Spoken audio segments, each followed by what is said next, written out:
Welcome back everyone to Tiki Taka Corner. My name is Ayush and today we are going to talk about Brentford 4, Manchester United 3. Another loss away from home has been the story of our season.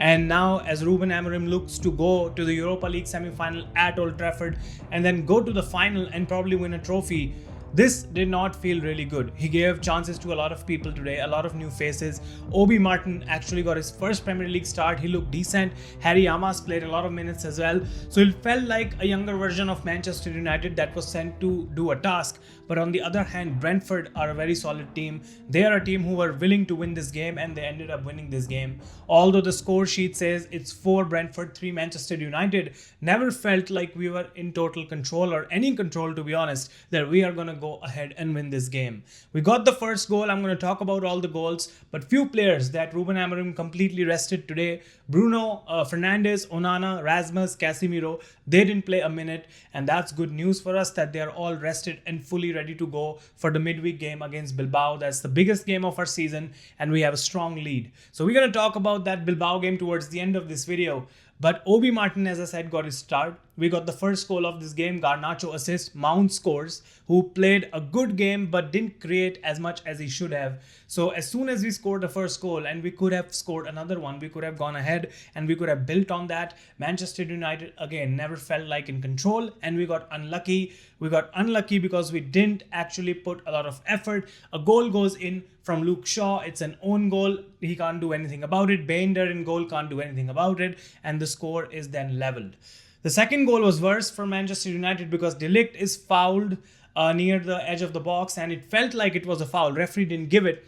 But all the defenders and the team are looking at De Ligt and the referee that he's going to blow the whistle and stop the game, which never happens. Cross comes in, something that has been a nightmare for United all season. Another goal conceded from a cross. Kevin Skada scores for Brentford, makes it 2-1.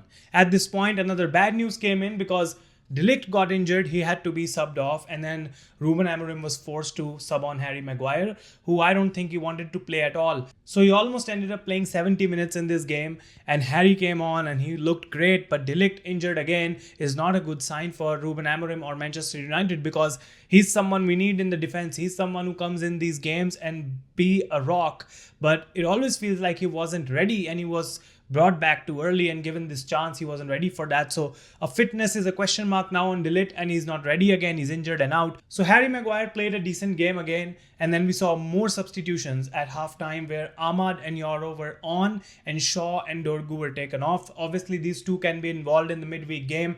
Dorgu, I think, has to start that game, but Shaw, who never looked to have any threats in this game, was taken off, and Harry Amas got to play a lot of minutes again today. He looked really good. But the second half, Brentford again started off pretty well, and Kevin Skada scores another goal from another cross. So this is now a trend, and once everyone knows that Manchester United doesn't really defend crosses that well, it becomes a threat for us, and he scores his second goal, and within a space of 4 minutes comes their fourth goal, which was a crazy pass by Damsgaard to Coyote, and then he passes into Visa, and he just pushes the ball in the middle of the net. An open goal. Bender couldn't do anything on that goal. So at this point, it's 4-1. It's done and dusted. I don't think Ruben Amorim or anyone in that entire team thought that we could make a comeback. They never felt like they were trying enough. But Garnacho gets a great goal, scores a finesse towards the right side of the goal, and the keeper couldn't do anything about it.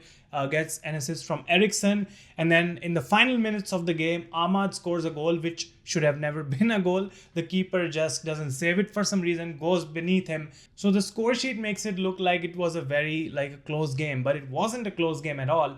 And this 4-3 loss, I don't think does much of an effect on the momentum with the players of the team going into Bilbao, because mentally they were always ready to be in that game. So Old Trafford midweek has to be the biggest game of the season for Manchester United.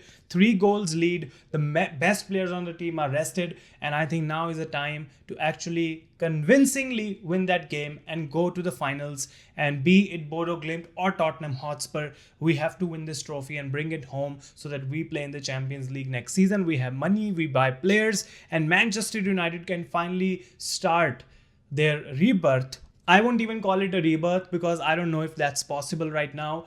But yeah, getting into the Champions League is the number one priority for Ruben Amorim as well at this club, and we have to do it. So 4-3 loss. Brentford is still pushing somehow for the Europe spot. I don't know. It looks tough, but it can happen. Anything can happen in the Premier League. But Manchester United lose again. So we'll be back on Tiki Taka Corner discussing the Man United game from the midweek, and hopefully glory, glory Manchester United, and we make to the finals of Europa League. Thank you so much, and we'll be back soon on Tiki Taka Corner.